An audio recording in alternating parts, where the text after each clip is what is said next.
तो कैसे हैं आप लोग। मैं देवराज चौहान आप सभी का स्वागत करता हूं अपने YouTube channel Devraj chemistry classes पर। तो बच्चों ये जो वीडियो है कि कक्षा 12 के चैप्टर वैद्युत रसायन इलेक्ट्रोकेमिस्ट्री की सेकंड वीडियो है। ठीक है, इस वीडियो में जैसे कि मैंने बताया आपको विशिष्ट प्रतिरोध स्पेसिफिक रेजिस्टेंस के बारे में बताया जाएगा। तो ये जो फॉर्मूला लिखा हुआ आपके सामने ये विशिष्ट प्रतिरोध स्पेसिफिक रेजिस्टेंस का है, जिसको हम रो से रिप्रेजेंट करते हैं। रो का फॉर्मूला क्या है, आर बराबर रो इंटू एल अपॉन ए, ये हमारा फॉर्मूला है। ठीक है, इफ एल बराबर 1 सेंटीमीटर एंड ए बराबर 1 सेंटीमीटर स्क्वायर, जो हमारी वायर ऑफ लेंथ है मतलब तार की लंबाई है वो 1 सेंटीमीटर हो, और जो एरिया ऑफ क्रॉस सेक्शन मतलब अनुप्रस्थ काट का क्षेत्रफल उसका 1 सेंटीमीटर स्क्वायर हो, तो आर किसके इक्वल होगा, रो के इक्वल होगा। तो इस कंडीशन में जो वायर का हमारा रेजिस्टेंस होगा उसे क्या बोल लेंगे, स्पेसिफिक रेजिस्टेंस। क्या बोल लेंगे, स्पेसिफिक रेजिस्टेंस बोल लेंगे इस कंडीशन में।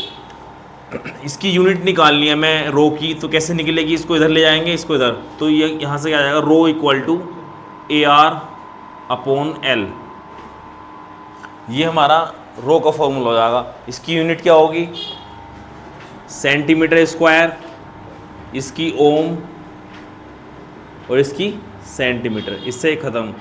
तो आगे ओम सेंटीमीटर।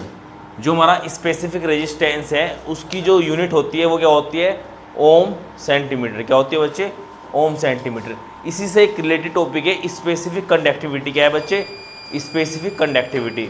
स्पेसिफिक कंडक्टिविटी क्या है, जैसे हमारी कंडक्टिविटी रेजिस्टेंस का रेसिप्रोकल था, ऐसे ही स्पेसिफिक कंडक्टिविटी स्पेसिफिक रेजिस्टेंस का रेसिप्रोकल है। तो उसको रिप्रेजेंट करते हैं कप्पा से। किससे रिप्रेजेंट करते हैं बेटे, कप्पा। ये कप्पा मतलब के नहीं है, ये क्या है, कप्पा है। मतलब इसकी टिक टांग बड़ी से थोड़ी सी बड़ी होती है। 1 अपॉन रो, कप्पा का जो फॉर्मूला है स्पेसिफिक कंडक्टिविटी का 1 अपॉन रो है, रो की वैल्यू ये रही। तो kappa equal to L upon A R, ये हमारा कप्पा का फॉर्मूला मतलब स्पेसिफिक कंडक्टिविटी का फॉर्मूला है। यूनिट क्या होगी, ओम इनवर्स सेंटीमीटर इनवर्स, ये इसकी बच्चे यूनिट होगी कप्पा की। तो अब हम क्या करेंगे, स्पेसिफिक रेजिस्टेंस पे और स्पेसिफिक कंडक्टिविटी पे न्यूमेरिकल देखेगा। अगर स्पेसिफिक कंडक्टिविटी पे न्यूमेरिकल आ रहा तो मतलब रेजिस्टेंस तो हमें ऑलरेडी पहले निकालना पड़ेगा, तो दोनों एक ही रिलेटेड है, सम टर्म्स है। तो हम क्या करेंगे बेटे, स्पेसिफिक कंडक्टिविटी पे न्यूमेरिकल देखेंगे। तो बच्चों जैसे कि आपके सामने बोर्ड पे क्वेश्चन लिखा हुआ है, किसी तार की लंबाई 0.2 सेंटीमीटर और अनुप्रस्थ काट का क्षेत्रफल 0.04 सेंटीमीटर है, तार की विशिष्ट चालकता ज्ञात करो। जबकि जो हमारा प्रतिरोध दिया है वो कितना दिया है, 100 ओम दिया है, 100 ओम दिया है। मतलब if the wire of length 0.2 centimetre and area of cross section 0.04 centimetre square, calculate the specific conductivity of wire if resistance R given 100 ओम। ये हमारा क्वेश्चन है। ठीक है, तो वायर ऑफ लेंथ कितना बच्चा, 0.2 सेंटीमीटर, ए कितना 0.04 सेंटीमीटर स्क्वायर, आर कितना है 100 ओम। कप्पा निकालना है मतलब विशिष्ट चालकता निकालनी। देखो कुछ भी निकालना हो तो सबसे पहले हमें नोटिफिकेशन पता होना चाहिए क्या निकालना है। विशिष्ट चालकता को हम कैसे रिप्रेजेंट करते हैं, किससे रिप्रेजेंट कर रहे हैं, कप्पा से। अब ये पता चल गया, बच्चे ने ये चीज़ लिख दिया तो उसे पता है कि ए क्या है, कप्पा क्या है, एल क्या है, ये सब चीज़ उसे पता है। क्वेश्चन अगर क्वेश्चन पढ़ के ये नहीं बता पा रहा कि ए कौन सा, इसमें आर कौन सा, एल कौन सा, तो बहुत बड़ी दिक्कत है, यहाँ फिर प्रॉब्लम होती है इसमें। ठीक है, तो हमें क्या निकालना बेटे, कप्पा। तो इससे सबसे पहले कप्पा का फॉर्मूला पता होना चाहिए। तो कप्पा बराबर एल बटे ए आर, ये हमारा फॉर्मूला कप्पा का। हम सारी वैल्यूज रख देंगे इसमें। भाई एल कितना है 0.2, ये 0.04 और ये कितना है 100, पॉइंट हटेगा ऊपर 2 जीरो, ये ख़त्म। यहाँ से पॉइंट हटेगा नीचे 1 जीरो, 2 दूनी 4, 1/20 आ गया। ठीक है, 20 से 1 को भाग करना तो कितने बार कटेगा, 0 पॉइंट मतलब 20 × 100। ठीक है, तो 0.5 ठीक है, इस बार कट जाएगा। तो बच्चों जैसा कि आपको बोर्ड पे दो चीज़ लिखी है, एक तो क्या है मोलर कंडक्टिविटी, ये क्या है इक्विवेलेंट कंडक्टिविटी। ठीक है, जो मोलर कंडक्टिविटी है वो उसका फॉर्मूला ये है, और इक्विवेलेंट कंडक्टिविटी का फॉर्मूला बिल्कुल सेम सही फॉर्मूला है, बस तो यहाँ कभी कभी सी भी लिखा देता है, कहीं कोई कोई एन भी लिख देता है, सी का मतलब भी हाँ वही था। ठीक है, मतलब थोड़ा डिफर करने के लिए एन लिखा बस। तो इसका डेफिनेशन क्या है कि जैसे हमारी कोई सेल है बच्चे, अगर जो हमारी सेल है उसमें जो हमारी डिप्ट इलेक्ट्रोड है उनकी जो बीच की जो लेंथ है वो कितनी हो, 1 सेंटीमीटर हो, area of cross section 1 centimetre square हो, तो उस स्थिति में अगर सेल में 1 लीटर विलियन में जितना सब्सटेंस घुला होगा, मतलब 1 लीटर सॉल्यूशन में जितने मोल रिप्रेजेंट होंगे, उस कंडीशन में जो सेल की विशिष्ट चालकता होगी उसे क्या बोलेंगे मोलर कंडक्टिविटी। वही कंडीशन यहाँ पे है, अगर कोई हमारी सेल है उनके बीच की डिस्टेंस 1 सेंटीमीटर हो, जो हमारा इलेक्ट्रोड है ये, इनकी बीच 1 सेंटीमीटर, ये area of cross section 1 centimetre square, इस स्थिति में 1 लीटर सॉल्यूशन में जो हमारे ग्राम इक्विवेलेंट होंगे उसे क्या बोलेंगे, जो उसकी स्पेसिफिक कंडक्टिविटी होगी उसे क्या बोलेंगे इक्विवेलेंट कंडक्टिविटी। क्या बोलेंगे बच्चे, इक्विवेलेंट कंडक्टिविटी। सेम ही है, बस यहाँ पे क्या होते हैं 1 लीटर जो हमारा सॉल्यूशन है, 1 लीटर सॉल्यूशन है, उसके अंदर जो मोल रिप्रेजेंट होंगे यानी मोलरिटी, और यहाँ पे क्या है नॉर्मेलिटी, तो यहाँ पे नॉर्मेलिटी देगा, यहाँ पे मोलरिटी देगा। उस कंडीशन में जो हमारी स्पेसिफिक कंडक्टिविटी निकल के आएगी, मोलरिटी वाले में तो मोलर कंडक्टिविटी बोलेंगे और नॉर्मेलिटी वाले में क्या बोलेंगे इक्विवेलेंट कंडक्टिविटी। तो इस पर क्या करेंगे बच्चे, क्वेश्चन देखते हैं। ठीक है, तो बच्चों जैसे कि आपको स्क्रीन पे क्वेश्चन दिखाई दे रहा है, ये क्वेश्चन क्या है, किसी 0.2 कैपिटल M वाले विलियन, M क्या है मैं पे मोलरिटी उस सॉल्यूशन की, M वाले विलियन में छड़ की लंबाई 0.3 सेंटीमीटर, उसका अनुप्रस्थ काट का क्षेत्रफल कितना 0.09 सेंटीमीटर स्क्वायर है, तो विलियन की मोलर चालकता याद करो, जबकि प्रतिरोध दिया है कितना है 300 ओम। ठीक है, N aqueous solution contains 0.2 m and जो हमारे वायर ऑफ जो लेंथ ऑफ रोड है वो कितनी है बच्चे 0.3 centimetre, and area of cross section of road कितना है अपना 0.09 सेंटीमीटर स्क्वायर। हमें फाइंड क्या करना, मोलर कंडक्टिविटी फाइंड करनी है, और रेजिस्टेंस कितना दिया है हमें 300 ओम। तो ये जो है 0.2 बेटे सी की वैल्यू है, किसकी बेटे सी की वैल्यू है।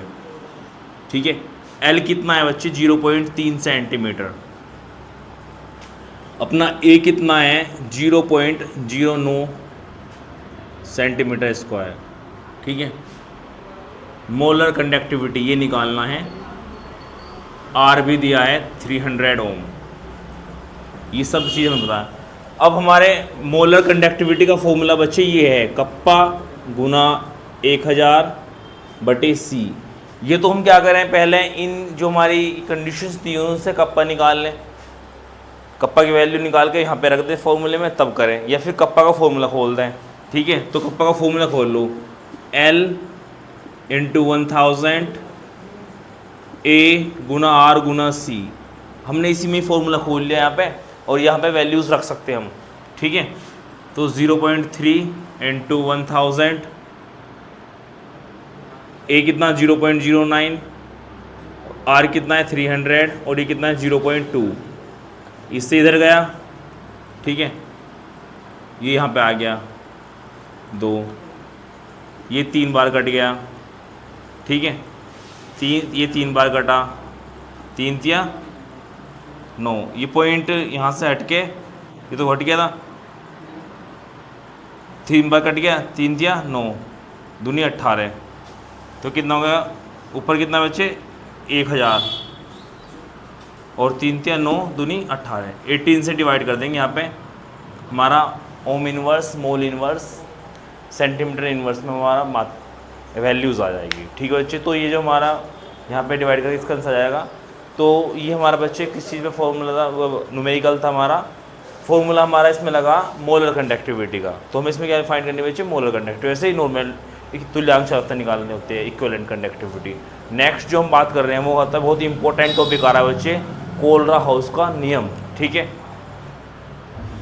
तो बच्चों जैसे कि आपके सामने लिखा कोलरा-हाउस का नियम, ये बहुत मोस्ट इंपॉर्टेंट टॉपिक है, इस पर इसी के साथ एक रिलेटेड न्यूमेरिकल भी आता है हमारा, कोल-लाउस लॉ है। तो कोल-लाउस लॉ क्या है हमारा? कोल-लाउस लॉ यही है कि कोई भी हमारा इलेक्ट्रोलाइटिक हो, मतलब वैद्युत अपघट्य हो, उसकी इन्फिनिटिव डाइल्यूशन पे मोलर कंडक्टिविटी, मतलब अनंत तनुता पर मोलर चालकता, जो उसकी आयन होते हैं जैसे ये Na पॉजिटिव Cl नेगेटिव हो, कोई भी हो, उनके जो एडिशन है उसके इक्वल होता है। ठीक है, इस नियम के अनुसार किसी वैद्युत अपघट्य की अनंत तनुता पर मोलर चालकता उसके आयनों की अनंत तनुता पर मोलर चालकता के योग के बराबर होती है।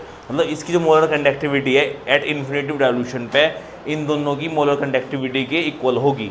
ठीक है, ये दुर्बल वैद्युत अपघट्य के लिए लागू होता है, इसकी बहुत सीमाएं हैं। तो इससे रिलेटेड जो हमारा न्यूमेरिकल है, मतलब अगर कोल-लाउस लॉ आ रहा है, बस ऐसा हो सकता है कि डिजिट्स अलग हों, डिजिट अलग हो सकती हैं, पर हमारा क्वेश्चन वही आता है। मतलब 3 नंबर मतलब 1 नंबर में स्टेटमेंट, 2 नंबर में इसके साथ एक न्यूमेरिकल आता है। तो वो न्यूमेरिकल देखते हैं क्या है बच्चे। ठीक है, तो बच्चों ये जो सामने आपके क्वेश्चन दिख रहा है, थोड़ा क्लियरिटी विजुअलिटी बढ़ा दी जाएगी, पिक्चर क्वालिटी। ठीक है, दिख जाएगा। ठीक है, ऐसे थोड़ा सा छोटा है कि मार्कर छोटा चला। ठीक है, तो मैं वैसे रिपीट कर रहा हूँ, वो इसमें जो लिखा हुआ है आपको पता चलता रहेगा।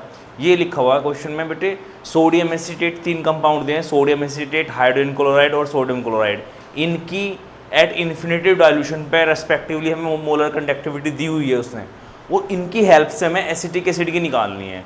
तो यही हमारा कोल-लाउस लॉ की एप्लीकेशंस है, मतलब उससे निकाल सकते हैं हम किसी की भी। तो हमें ये क्वेश्चन बहुत इंपॉर्टेंट है, करेंगे। तो यहाँ लिख देता हूँ, एट इन्फिनिटिव डाइल्यूशन पे सोडियम एसीटेट CH3COONA की कितनी दी है? 0.98 दी है। Ohm inverse, mole inverse, centimetre inverse. ठीक है, एट इन्फिनिटी डाइल्यूशन पे अपना हाइड्रोजन क्लोराइड HCl की दी है बच्चे 1.96, सेम दी है, यूनिट सेम ही है। एट इन्फिनिटिव डाइल्यूशन पे NaCl की कितनी दी है बच्चे? 0.45, ये भी है। तो किसकी निकालनी है? एट इन्फिनिटी डाइल्यूशन पे हमें CH3COOH की निकालनी है। तो क्या है, तीनों की दी है, इन तीनों को हम कोल-लाउस के नियम से ब्रेक कर लेंगे। कैसे ब्रेक करेंगे? जो पहले वाला है उसको ब्रेक करेंगे, at infinity dilution CH3COONA, CH3COO negative, मतलब एसीटेट पे नेगेटिव, Na पे पॉजिटिव, कितनी है? 0.98, इसको फर्स्ट मान लेंगे। ठीक है, सेकंड वाला ये टूटेगा H positive at infinity dilution पे Cl नेगेटिव, इसे कितने बच्चे? 1.96, और इसकी कितनी है भाई? ये टूट ब्रेक होगा Na पॉजिटिव Cl नेगेटिव, इसकी कितनी बच्चे? 0.45। ठीक है, ये अपना क्या है पापा? HCl है, और ये कौन सा है? Sodium chloride. HCl, ये अपना हो गया सोडियम क्लोराइड NaCl। इन तीनों को हमने कोल-लाउस लॉ से हमने ब्रेक कर लिया। अब क्या करना बेटे, हमें एसिटिक एसिड की निकालनी है। एसिटिक एसिड का फॉर्मूला, हमें एसीटेट बचाना है और क्या बचाना है? ये बचाना है H पॉजिटिव, बाकी कटने चाहिए। तो क्या करना चाहिए बेटे? इन दोनों इक्वेशन को हम ऐड कर देंगे और उसमें से तीसरी वाली सब्ट्रैक्ट कर देंगे। जब तीसरी वाली सब्ट्रैक्ट करेंगे तो ये वाले चिन्ह हमारे वहीं हो जाएंगे, इससे ये खत्म हो जाएगा और इससे यही काम हमें डिजिट के साथ करना है। इन दोनों को ऐड करके इसमें से ये घटा देंगे, हमारी क्या आ जाएगी? मोलर कंडक्टिविटी किसकी निकल जाएगी बच्चे? एसिटिक एसिड की निकल जाएगी। ठीक है, अगर आपको ये वीडियो अच्छी लगे तो कंटिन्यूसली लाइक करें, शेयर करें और कमेंट करें।